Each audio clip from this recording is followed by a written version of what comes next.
거실 공간이 넓다. 어때요? 대발님 맞죠? 엄청 넓어요. 넓죠. 여기가 남대구 초등학교예요. 야, 이 자녀를 키우는 분들은 너무 괜찮을 것 같은데요. 남산역과 명동역 이용할 수 있었죠. 주변에 대구 교대, 계명대학교, 대면 캠퍼스 등등 임대수요 풍부하니까 내가 굳이 그렇게 신경 쓰지 않아도 공실 겁적 없이 운영할 수 있는 건물인데 급매로 나왔습니다. 안녕하세요. 마스터 왔습니다. 아파트 한 채 가지고 있고 단독주택도 하나 가지고 있어서 수익형 부동산 상품을 하나 사볼까 고민하시는 분들 참 많으시잖아요. 다가구 주택도 있고 상가주택도 있고 아니면 근린생활시설로 되어 있는 단지 내 상가도 될 수 있고 아니면 통상가도 될 수 있는데 오늘 제가 여러분들에게 소개해드릴 이 부동산 상품은 다가구 주택입니다.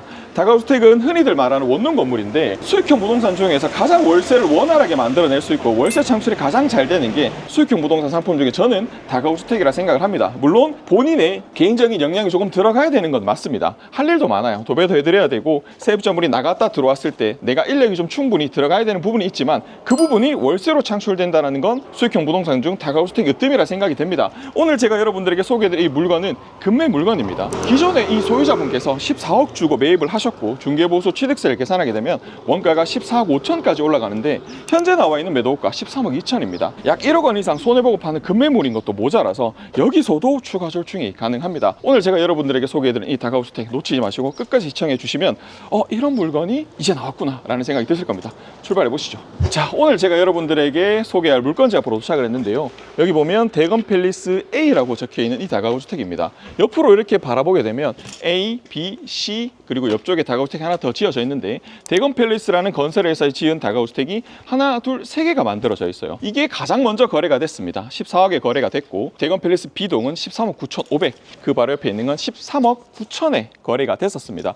오늘 제가 여러분들에게 소개해드릴 이 다가구 주택 A동은 가장 비싸게 거래됐던 이유가 하나 있죠. 여기는 정북 방향 도로고 우측편에 보게 되면 이게 인도블럭이라고 얘기를 하는데 여기를 자도라고 얘기를 합니다. 스스로 도로를 만들어낸다는 의미에서 우측편에 도로가 있으면 감정평가 금액이 조금 더 올라갑니다. 그래서 실제로 평수도 비슷하고 연면적도 비슷하지만 500만 원, 1000만 원 정도 더 높게 거래될 수 있는 배경을 먼저 설명을 드렸고요.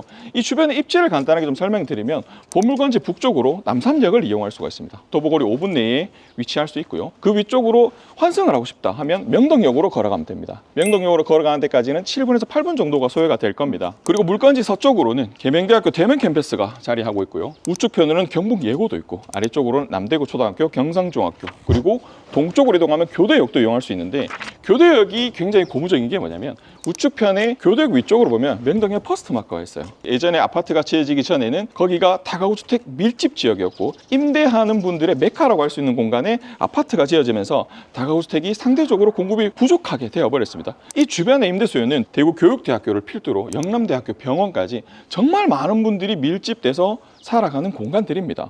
임대를 하기 위해서 발품을 팔아보면 대명 이동이 가장 먼저 떠오르는 곳 중에 급매 물건이 딱하니 자리 잡고 있으니까 이 물건은 빠르게 구독자분들에게 소개를 해드려야겠다라는 사명감을 가지고 오늘 물건지 앞으로 도착을 했습니다. 보물건은 지상 5층으로 건축이 되어 있습니다. 1층에는 필로티로 만들어서 건축물 대장상 8대 자주식 주차가 가능하고요. 오른쪽 위쪽에는 징크로 건축물의 외형에 포인트를 줬고요. 전체적인 측면에 짙은 계열의 석재 마감을 하면서 유행에 태하지 않는 마감재가 사용이 된 걸 확인하실 수 있을 겁니다. 현재는 만실입니다. 만실로 운영될 수밖에 없던 이유가 아까 제가 말씀드렸잖아요. 수요는 풍부한 지역인데도 공급이 상대적으로 좀 부족해지면서 이제는 여기서 임대사업을 하시는 분들이 걱정 없이 임대사업을 할 수 있는 곳이 바로 이 대명 이동이다 라고 말씀드릴 수 있을 것 같습니다. 오늘 주인분의 협조를 받아서 내부 계단 그리고 엘리베이터실 그리고 주인세대까지 함께 보면서 영상 이어나가 보도록 하겠습니다. 자, 이렇게 공동도어락을 열고 안쪽으로 들어오게 되면 임대하시는 분들의 요즘 필수라고 할 수 있겠습니다. 그리고 세입자분들이 가장 먼저 이거를 선택을 하게 됩니다. 엘리베이터가 시공이 되어 있냐 없냐로 내가 들어갈 건물의 가장 척도를 바라보게 되는데요. 오늘 건물은 이렇게 현대 제품의 엘리베이터가 시공이 되어 있고요. 현재는 만실인데 주인분의 협조를 받아서 샘플을 한번 보면서 영상 계속 이어나가 보도록 하겠습니다. 자, 이곳은 세입자분들이 사용할 수 있는 샘플 호실인데요. 이렇게 원룸용으로 구성이 되어 있습니다. 대구 기준 했을 때 풀옵션이라고 얘기할 수 있으면 세, 냉가, 인유라고 얘기를 합니다. 에어컨, 세탁기, 가스레인지, 인터넷, 유선. 이거를 대구 기준에서는 풀옵션을 얘기를 하는데 지금 보시는 것처럼 여기는 풀옵션으로 구성이 되어 있어요. 여기 보면 에어컨도 완전히 구성이 되어 있고 여기 이렇게 TV도 달려져 있고요. 뒤쪽에 보게 되면 욕실 부분도 컨디션이 좋게끔 만들어져 있는 것도 확인하실 수 있습니다. 세입자분들이 가장 먼저 확인하시는 부분이 붙박이장이 있냐 없냐가 중요한데 여기는 원룸 안에서도 붙박이장이 이렇게 구성이 되어 있는 부분 확인하실 수 있고요. 그리고 주방 분리가 되냐 안 되냐로 방이 컨디션이 달라집니다. 이쪽 부분에 도어를 한 개 열게 되면 이쪽이 이렇게 주방 분리형으로 구성이 되어 있고, 중요한 건 채광창이 나와 있어요. 그래서 주방에서 요리를 하시더라도 이 채광창으로 환기까지 할 수 있는 내부 호실이다 라고 말씀을 드릴 수 있겠습니다. 요즘에 다가구 신축이 귀한 입장에서 네. 이 정도 컨디션이면 임차할 때 임차인분들이 나쁘다고 생각하지 않을 만한 좋은 컨디션이고, 향후 한 5년에서 10년 동안 도배 이후에는 따로 돈이 들어갈 일이 없을 것 같은 호실이네요. 맞습니다. 보통 두 가지로 분류가 됩니다. 다가구 주택을 매입하시는 분들의 큰 부류는 신축이냐 아니면 5, 6년 정도 되는 준신축이냐로 구분이 많이 됩니다. 그 이유는 신축은 누구나 선호하는 건축물이니까 당연히 신축에 대한 니즈는 저도 이해를 하고요. 5, 6년 정도가 지난 건물들 찾으시는 분들은 고수입니다. 왜냐하면 하자 고수가 다 끝났거든요. 신축이 되고 나서 2년, 3년이 지나고 나면 방수 문제, 세입자분들의 컴플레인, 그리고 안쪽에 타일 들뜸 현상, 이런 모든 것들이 끝나고 나서 건축물을 매수하시게 되다 보니까 구축을 찾으시는 분들이 상대적으로 많다. 오늘 건물이 2018년도에 준공이 됐고 2026년도니까 8년 정도 지났거든요. 근데 안쪽에 있는 하자 고수는 모두 끝났기 때문에 실제로 이 건물을 매수하시더라도 지금 당장 돈 들어갈 일은 없을 거다. 주인 세대 올라가 보시죠. 일단 엘리베이터가 있어서 뭐 고층에 사시는 분이라도 괜찮을 것 같고, 또 주인 세대를 선택하시는 분들이 고층에 있으면 오르락내리하기 힘들어서 못 가겠어요 이런 그렇죠. 분들 많잖아요. 네네. 이 건물은 주인 세대에서 실제 거주를 하시더라도 문제없이 살 수 있는 엘리베이터가 있는 그런 집이니까 본인 집 처분하시고 그냥 주인 세대에서 살면서 맞아요. 건물주의 삶을 살아보기에는 상당히 좋은 건물인 것 같습니다. 우리 어릴 때 그런 생각 많이 하잖아요. 다가구 주택에 주인 세대 꼭대기 살면서 월세 받으면서 살고 싶다. 네. 저는 늘 그런 생각을 해서 여러분들에게 소개해드리고 있습니다. 자, 여기가 이제 주인 세대로 들어가는 현관문입니다. 일반적인 평수로 환산해보면 아파트 기준에 했을 때 25평 정도 나온다고 보시면 될 것 같아요. 여기 보면 이렇게 신발장 구성되어 있고요. 앞쪽에 삼연동 중문인데, 중문이 꽂고 차이는 단열과 방음에서 차이가 난다, 이렇게 보실 수 있겠습니다. 안쪽으로 들어가 볼게요. 자, 여러분 보시면서 실제로 내가 이 건물에 살면서 주인 세대로서의 방 사이즈가 충실한지, 내가 여기 살면 어떨지를 고민하면서 보시면 괜찮을 것 같아요. 맞습니다. 여기가 이제 주인 세대 거실 부분입니다. 현관 기준에 있을 때 좌측편인데요. 거실 공간이 넓다. 어때요? 대발님 맞죠? 엄청 넓어요. 넓죠. 이게 네. 층고가 일반적인 아파트보다 훨씬 높아요. 그렇네요. 그래서 딱 들어왔을 때 아파트 기준보다는 조금 더 넓어 보인다라는 건 이 개방감에서 오는 것 같고요. 이쪽 부분이 정남쪽입니다. 네. 제가 오늘 여러분들에게 말씀드렸던 이 도로 현황이 정북쪽이었거든요. 네. 여기가 남대구 초등학교예요. 야, 이 자녀를 키우는 분들도 너무 괜찮을 것 같은데요. 연구 조망입니다. 자녀를 키우시는 분들도 네. 자녀를 키우면서도 건물주의 삶을 누려볼 수 있다는 거죠. 학교가 그렇죠. 바로 앞이니까 학교를 바로 집 앞에서 보내고 학교인 애들이 있는 것도 볼 수도 있고, 네네. 그런 만큼 어린 자녀가 있는 분들도 한번 네. 도전해볼 만한 집인 것 같아요. 자, 개방감이 좋은 거실을 저희가 살펴봤고요. 이렇게 네. 안쪽으로 들어오게 되면 이제 동선 자체가 여기가 마스터룸으로 사용할 수 있는 공간입니다. 안방도 상당히 넓습니다. 그리고 제가 제대로 왔네. 아까 방금 말씀드린 것처럼 지금 여기도 애기가 있어요. 있지. 그러니까 우리가 지금 뭐 다가구는 은퇴하신 분들 전유물이 아니라 네. 젊은 분들도 건물주로서 맞습니다. 월세 받으면서 네. 애기를 키우고 하기 위해서 많이 찾으시는 게 다가구예요. 맞습니다. 지금 아이를 키우는 이 창문도 정남쪽이잖아요. 네. 회사도 제대로 바라볼 수 있고 마스터룸답게 안쪽에도 이렇게 욕실 공간도 네. 완성이 되어 있는 부분 확인하실 수 있어요. 네. 안방 크기가 커요. 크잖아, 그죠? 커요, 넓어요. 네네. 안쪽에 이런 농까지 이렇게 빼낸다고 가정을 해보면 사이즈가 큽니다. 그리고 여기 안방에 이 공간부터 해서 이렇게 공간을 치면 드레스룸도 충분히 만들 수 있을 만한 맞아요. 넓입니다. 집이 넓어서 어차피 오시면 조금 수리를 하셔야 할 거잖아요. 그렇죠. 매수해서 오실 때 수리를 하시면 공간이 넓어서 여러 가지로 공간 창출이 가능한 것 같습니다. 맞습니다. 동선 한번 파악해 보자고요. 삼연동 중문 열고 좌측편에 마스터룸과 거실이 있었고요. 우측편으로 이동을 이렇게 해보면 이 중간에 공동 욕실이 자리를 잡고 있습니다. 그래서 현관문 열고 중문 딱 열고 바로 들어오자마자 손 씻을 수 있는 동선 확인하실 수 있고요. 이렇게 들어오게 되면 이제 주방 공간이 마주하고 있는데 요거는 호불호가 좀 갈릴 수는 있습니다. 저는 개인적으로 좋아하는 호인데,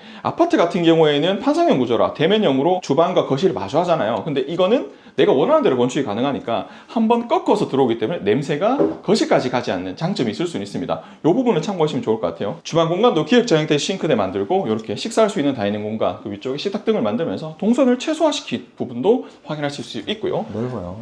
넓습니다. 이렇게 안쪽으로 들어오게 되면 이제 자녀방으로 사용할 수 있는 공간인데 네. 사이즈가 나쁘지 않잖아요, 그죠? 네. 보통 주인 세대 뽑아내면 8호 기준으로 맞춥니다. 그래서 부가세 면세 사업으로 맞춰서 84제곱에서 맞추는데 방 3개, 거실, 주방, 욕실 2개 나오는 전용 전형적인 주인세대 구조다 이렇게 보실 수 있겠습니다. 이쪽에도 방으로 사용할 수 있는 공간이 이렇게 완성이 되어 있죠. 마스터룸, 그리고 두 번째 여기가 세 번째 서브룸이다 이렇게 보실 수가 있죠. 자녀분들이 쓰시다 보니까 아래층 위층 뭐 이렇게. 자, 아파트도 좋지만 지금 살펴봤을 때 네. 아파트의 구조와 진배 없는 차이 없는 그런 조금 더 넓어 보이는 네네. 그런 주인 세대를 봤거든요. 그러니까 아파트에 사시면 물론 시세 차익이라는 걸 노려볼 수 있지만 네. 시세 차익이 없다고 한다면 결국엔 돈을 깔고 앉아 있는 거잖아요. 그렇죠. 돈이 내가 자는 동안에 돈 벌어오게 만들어야 되거든요. 맞습니다. 다가구 수익 사업은 내가 자는 동안에도 내가 거주를 하면서 내가 거주에 투입한 주거 비용이 결국에는 비용이 아니라 돈을 벌어오는 선순환의 구조를 만들어 오기 때문에 그렇죠. 파이프라인으로서 늘려가기엔 정말 괜찮은 사업이 다가구가 아닌가 싶습니다. 내가 살아야 될 만큼의 주거 비용을 수익화로 바꿀 수 있기 때문에. 그렇죠. 집이 있잖아요, 이게 주인 세대. 네. 그래서 물론 뭐 부동산을 선택하시는 기준에는 여러 가지가 있죠. 뭐 나는 단독주택에 살래, 나는 아파트에 살래, 아니면 나는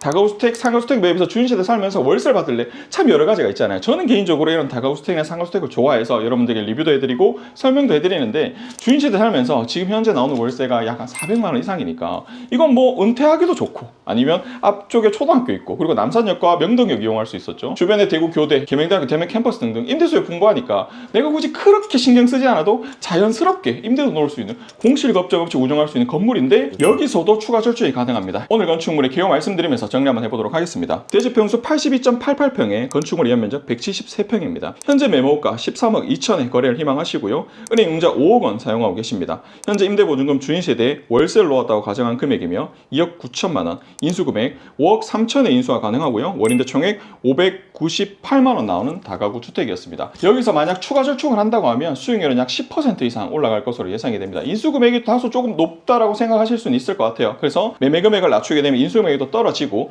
안에 월세 수익을 전세로 전환을 하게 된다면 인수금액이 좀 더 떨어지니까 그 부분은 오른쪽 상단번호로 전화 주셔서 저랑 함께 조력하면서 오늘 물건 만들어 보시는 좋은 시간이 되시길 바라겠습니다. 다가구주택 투자, 원룸 투자 어렵지 않습니다. 저한테 전화만 주신다면 임대부터 관리까지, 매수하고 양도하는 데까지 원스톱으로 연결해 드리도록 할 테니까요. 저는 10년 이상 다가구주택을 양도해 드리고 매입해 드리고 함께하는 시간을 가졌던 이 마스터하우스입니다. 여러분과 함께 해드리도록 할 테니까 부담 없이 전화 주셔서 오늘 물건 저랑 함께 임장하시면서 금일 물건 찾아보자고요. 오늘 영상이 도움이 되셨다면 구독과 좋아요 한 번씩 부탁드리면서 수익형 부동산, 단독주택 등등 대구 부동산 정보가 궁금하신 분들은 구독 눌러주시고 저랑 함께 해주셨으면 좋겠습니다. 여기서 마무리하도록 하겠습니다. 오늘은 금매 물건이었습니다. 시청해주셔서 감사합니다. 연락주세요. 뿅.